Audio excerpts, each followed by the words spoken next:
আবার বল করে এটা বিচার চাই। আচ্ছা এইটার বিচার চাই, এইটাই আমি চাই। আপনার কাছে সব এইটাই কিছু চাই। বলতে কাজী মোবাইলটা সে যখন সরানোর চেষ্টা করছে তাকে এই গালে থাপ্পড় দিছে। একজন শিক্ষকের সে চর মারতে পারে না, ইত্তেদায়ী হলো সে একজন প্রধান শিক্ষক, সুপার একজন প্রধান শিক্ষক। এটা অনৈতিক কাজ, এটা এর বিচার চাই। কাজী সাহেব ওই সুপার সাহেবের মোবাইল দিয়ে টান দিয়েছে, আমরা দাঁড়ানো পাশে টান দেওয়ার সাথে সাথে মোবাইল দিয়ে পড়ে গেছে। এরপর উঠি একটা থাবর ওনারা লাগাইছে, কাদিরের ইবতেদায়ী প্রধান মনির কাদির একটা থাবর লাগাইছে। এরপরে হাতাহাতি সুপার দিচ্ছে, সুপার শুরু করছে বিসমিল্লাহ কইয়া। সে কথাবার্তা বলে, সে কথাগুলো কিন্তু উদ্যত্ত টাইপের কথা বলে, একদম সুপারের কথা থাকে মার্জিত। এই দুজনের কাছ থেকে সে 14 লাখ 12 লাখ আর 2 লাখ 14 লাখ টাকা নিয়েছে এবং এই মাদ্রাসা ভরার জন্য 2.5 লক্ষ টাকা হয়েছে। এই সুপারি সিপিসি এই সুপারি এটা তত্ত্বাবধান করছে, সব সুপারি করছে, কিন্তু অথচ আসতে নাই। আমি বহুদিন আমি সুপার কাছে আমি হিসাব চাইছি, হিসাব দেন। সব টিচাররা বলছে মনির কাজী আপনি মারছেন, থাপর মারছেন। কেন মনির কাদিরের আমি মারছি? হ্যাঁ, মনির কাদিরের বাড়ি নাই, আমি বাড়ি নাই, আমার সুপার বাজির মোবাইল পর্যন্ত ফালাই দিয়েছে। সুপার বাজির আচ্ছা, ঠিক আছে। আমাকে মারলো কেন? এইটারই করেন আগে, আমাকে মারলো কেন এইটা আমি চাই। এটা ক্লাস করে না কেন? আসসালামু আলাইকুম। সম্মানিত সাংবাদিকবৃন্দ, আপনাদের উদ্দেশ্যে আমি বলতে চাই যে বিগত 7-8 দিন আগে আমাদের একটা সুপারের প্রতি দাবি দেওয়া ছিল। আমাদের ফিসের টাকা, কিছু টাকা ছিল, সেই টাকা আমাদেরকে দিবে মর্মে আর কি প্রতিশ্রুতি দেয় এবং একটা চেকও লেখার পরে সহ সুপার হুজুরের কাছে চেকটা দেওয়ার জন্য সে উদ্যত হয়, কিন্তু সেখানে ইউনো মহোদয়ের স্বাক্ষর লাগবে মর্মে আবার চেকটা তার কাছে নিয়ে যায়। কিন্তু সেই 7-8 দিন আগে পর থেকে আজ পর্যন্ত সেই চেকও স্বাক্ষর করে না আর আমাদেরকে টাকাও দেয় না। মাদ্রাসা আসার পরে সুপার মহোদয়কে বলি যে হুজুর আমাদের সেই টাকাটা দিন আপনি, বলে সেটা আমার ব্যাপার, আমি দিব, ওটা তোমরা তোমাদের কাজ করো, ওটা আমার দেখার বিষয় আছে, ইত্যাদি। আমি তখন বললাম যে শোনেন, আমাদের কর্মবিরতি আছে, শিক্ষকদের আন্দোলন চলতেছে, আপনি যদি আমাদের টাকা না দেন আমরা কর্মবিরতি যেতে যাব এবং আমাদের স্থানীয় বিভিন্ন রকম দাবি দেওয়া আছে, সেগুলো সবকিছু তাইলে নতুন করে উত্থাপিত হবে। তখনই সে আমার কথাগুলো রেকর্ড করতেছিল। রেকর্ড করার এক পর্যায়ে আমি বলছি আপনি রেকর্ড করেন না, সরান আপনার হাতটা। তখন তার মোবাইলটা পড়ে যায়, সেই পর্যায়ে আমাকে উপরে আমার গায়ে আঘাত করে সে, হ্যাঁ থাপ্পড় মারে আমাকে। তখনই আমাদের মধ্যে হাতাহাতি শুরু হয়। আমি এক পর্যায়ে কথাটা বিভিন্ন পর্যায়ে যাবে বলে আমি থেমে গেলাম। তখন স্থানীয় লোকজন আসলো, তারা আইসা সুপার মহোদয়কে বললেন বসেন আপনি, আপনার সাথে কথা আছে। তখন সে বিভিন্ন অজুহাত দেখাইয়া লাইব্রেরি থেকে সে দ্রুত পদার্পণ করে আর কি। সম্মানিত সাংবাদিকবৃন্দ, আজকের আমাদের 10টার দিকেই ক্লাস ঘন্টা দেওয়ার আগেই এক মুহূর্তেই আমরা ক্লাসে আসি এবং সুপারকেও পরক্ষণেই আসছে। আমাদের ওই 26,000 টাকা ব্যাংকের ফিস টাকার ব্যাপারে আমাদের একটা ভাগযোগ করিয়ে দেবে, টিচাররা নেব। সেই ক্ষেত্রে আজ প্রায় 2 সপ্তাহ গরিবেশি এবং উপজেলা নির্বাহী কর্মকর্তা মহোদয় তিনি শুনলাম নাকি প্রমোশন হয়েছে, উনি চলে যাবেন। তা আমরা বলছি আপনি দ্রুত চেকটা সই করেন। কালকেও আমি বারবার তার রিকোয়েস্ট করছি, আজকেরও, কিন্তু উনি গরিবেশি করে এই মুহূর্তে কাজী সাহেব আসে তার সাথে যে দেখেন আপনি আমাদের টাকাটার ব্যাপারে ফয়সালা দিলে আমরা কিন্তু আমাদের জাতীয় পর্যায়ে কর্মবিরতি চলতে আছে শিক্ষা প্রতিষ্ঠানে মাদ্রাসায়, আমরা সেই দিক থেকে আমরা কিন্তু কর্মবিরতি আমরা থাকবো, আপনি চলিয়ে যান। কিন্তু সেটা সে না করিয়া সে এক মুহূর্তে সে ওই তার কথাগুলো রেকর্ড করার চেষ্টা করছে। রেকর্ড করার চেষ্টা করায় উনি ওই মোবাইল দিয়ে টানতেছেন, কাজী সাহেব ওই সুপার সাহেবের মোবাইল দিয়ে টানতেছে, আমরা দাঁড়ানো পাশে টান দেওয়ার সাথে সাথে মোবাইল দিয়ে পড়ে গেছে। এরপর উঠি একটা থাবর ওনারা লাগাইছে, কাদিরের ইবতেদায়ী প্রধান মনির কাদির একটা থাবর লাগাইছে। এরপরে হাতাহাতি সুপার দিচ্ছে, সুপার শুরু করছে বিসমিল্লাহ কইয়া। এরপরে ওনাদের মধ্যে ধরাধরি হাতাহাতি ঠেলাঠেলি। এরপর রিয়াজ আরো 2জন শিক্ষক ওই জহিটের তারা ফিরেছে, আর সামনে কেউ যেতে পারে নাই। হ্যাঁ, আমরা পাশে ছিলাম। এরপরে রাজনীতি বসার চেষ্টা করছি ওনারা বসাবার জন্য, যে এরকম আপনি বসেন, স্থানীয় লোকজন গণ্যমান্য কালাম মুন্সি অন্যান্য লোকজন তারা আসছে, কিন্তু উনি শোনে নাই। উনি ব্যস্ততা দেখাইয়া উনি টিউনের কাছে চলে গেছে এবং ওনার কাছে ফোন দিয়ে ওনাকে বলছে যে আমার মাধ্যমিক সমুখ এই বলে উনি এখান থেকে মাদ্রাসা দিয়ে দ্রুত চলে গেছে। আমরা এখানে বসছি, তেমন ইয়া বসে নাই। এই হলো বিষয়টাই। এই মাদ্রাসাটা প্রায় 80 বছর পুরনো মাদ্রাসা। এই মাদ্রাসার অনিয়ম আমরা সবসময় আমি সুপারকে শুধরানোর জন্য চেষ্টা করছি, কিন্তু উনি কোনো কর্ণপাত করে না। সেই সিডারের 2,50,000 টাকার অনুদান সে নিজে ব্যবহার করছে যত্রতত্র। এ থেকে শুরু করে আমরা বিভিন্ন সময় তার বিরুদ্ধে বিভিন্ন জায়গায় অভিযোগ করেছি। সর্বশেষ আমাদের বর্তমানে এবং সাবেক ধরে যে চেয়ারম্যান আলমগীর এই স্কুলের সভাপতি হওয়ার পরে আমাদের মাদ্রাসা মাঠ ভরাট হয়েছে ভালো, সেটা দুর্নীতি আছে।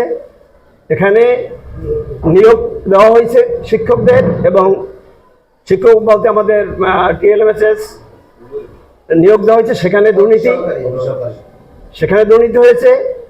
এবং মাদ্রাসার যত আয় উন্নতি, যেমন ট্রান্সক্রিপ্ট, ফিস, তারপর জমি, তারপর এলাকার ডাব বিক্রি ইত্যাদি, সে স্টল আছে, সে হলো তার একটা সে হলো প্রতারক।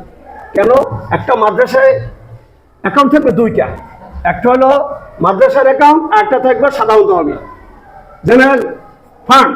ও করছে কি, সে 4টা এখানে করছে অ্যাকাউন্ট, একটা হলো সোনালী ব্যাংকে, আর একটা কৃষি ব্যাংকে, আর একটা হলো আল্লাহ ব্যাংক। এটা হলো কোনো সভাপতি জানে না, এ হলো তার কাঙ্ক্ষিত লোক দেয়, সেই আল্লাহ ব্যাংকে এই অ্যাকাউন্ট করছে।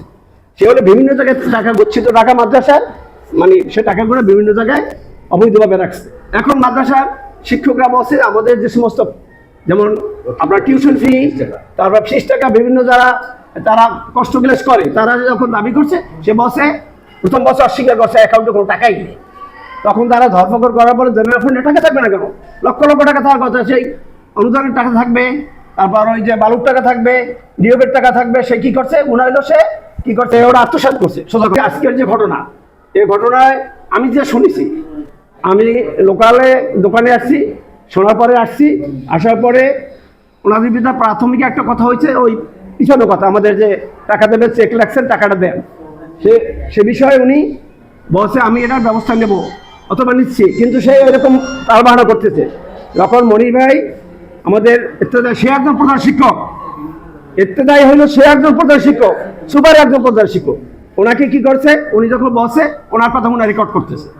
এক পর্যায়ে উনি নিবৃত্ত করছে, আপনি রেকর্ড করেন না, আমরা কথা বলি এখানে নিজের ভাই ব্রাদার হিসেবে, আমাদের শিক্ষক হিসেবে। সে এক পর্যায়ে কি করছে, সে মোবাইলটা সে যখন সরানোর চেষ্টা করছে, তাকে গালে থাপ্পড় দিছে। একজন শিক্ষককে সে চর মারতে পারে না, এটা অনৈতিক কাজ, এটা এর বিচার চাই। এবং টিউনো সাহেবকে আমি ব্যক্তিগতভাবে ওনার যে অনৈতিক, আমি নিজেও আমি ওনার ইতে লিখছি, আমি ওনার যে হোয়াটসঅ্যাপে আমার লেখা আছে, আমার হোয়াটসঅ্যাপে আছে, টিউনো সাহেব যে অনৈতিক কাজ করে, আমি স্যারকে আমি অবগত করছি। 2015 সাল থেকে আমাদের কথা একটাই, যে মাদ্রাসায় যে আয় এবং ব্যয়, সেটা আমরা প্রকাশ্য দিবালোকের মতো দেখতে চাই। আমাদের এই প্রতিষ্ঠানটি কিন্তু ধর্মীয় প্রতিষ্ঠান, এখানে আমরা সবাই কিন্তু মাস্টার সোল্ডার, এখানে তো ঝগড়া বিবাদের কিছু হওয়ার মতো সুযোগ নেই। তারপর ওই একটা ব্যক্তির কারণে কিন্তু আমাদের এই নেগলেসিডে হয়ে থাকে। যেমন এই বছরে সে 2024 সালের টাকা নিয়ে 25 সালের আজকে ফেব্রুয়ারি মাস কিন্তু যায় অবস্থা, এখনও সে গত সপ্তাহে চেকে স্বাক্ষর দেওয়া সত্ত্বেও এই টাকাটা উঠেই আনতে, সোনালী ব্যাংক থেকে একটা টাকা উইথড্র করে আনতে তো এত সময় লাগার, আসলে এইটাই তো একটা বিষয় প্রমাণিত হয় যে সে আমাদেরকে আসলে নেগলেক্ট করে, আমাদের সাথে সে প্রতারণা করে। দুজনই কিন্তু সম্মানিত ব্যক্তি। সব মিলিয়ে এক পর্যায়ে কথা বললে, আমি যদি এখানে কথা বলি, সুপার রেকর্ড করলে এই বিষয়টা কিন্তু আমার লাগে। এই কারণে উনি বলছেন যে রেকর্ড করেন কেন, এর মধ্যে সুপার মানে সে কথাবার্তা বলে, সে কথাগুলো কিন্তু উদ্যুক্ত টাইপের কথা বলে। একদম সুপারের কথা থাকে মার্জিত, সে মার্জিত কথাটা সকালে হয়নি, কেমন লাভ দিয়ে ওঠে, একদম সুপার তো লাভ দিয়ে ওঠার বিষয় না। এই হলো বিষয়। আর আপনাদের মাধ্যমে ঊর্ধ্বতন কর্তৃপক্ষের কাছে আমাদের এটি চাওয়া, সামনে মাদ্রাসায় 2 পয়সা যদি ইনকাম হয়, সেই ইনকামটা এবং 3 পয়সা যদি ব্যয় হয়, সেটা আমরা প্রকাশ্য দিবালোকের মতো দেখতে চাই। যদি সেক্ষেত্রে আমাদের গাড় থেকেও টাকা দিতে হয় ভর্তুকি, সেটা দেওয়ার জন্য আমরা প্রস্তুত। বলছে যে আমরা নিয়োগ টাকা দিয়ে আমরা বাজারমুখী, আমরা চারিপাশে একটা বাউন্ডারি দেবো, সামনে একটা গেট করবো, এখানে গাঁজা মদ খাওয়া, বিভিন্ন প্রস্তাব পায়খানা করে না ঢুকতে পারে এই ব্যবস্থা করবো। আমরা সম্মতি তার সভাপতি বানাইছি, মাদ্রাসার সভাপতি বানাইছি। কিছুদিন পরে নিয়োগ হয়েছে, নিয়োগের সময় আমার কাছে যে রিয়াজের ব্যাপারে, আমার রিয়াজের আব্বাই আমার কাছে বলছে যে আমি মাদ্রাসা উন্নয়নের জন্য আমি টাকা দেবো। কত টাকা দেবেন? 10 লাখ টাকা দেবো।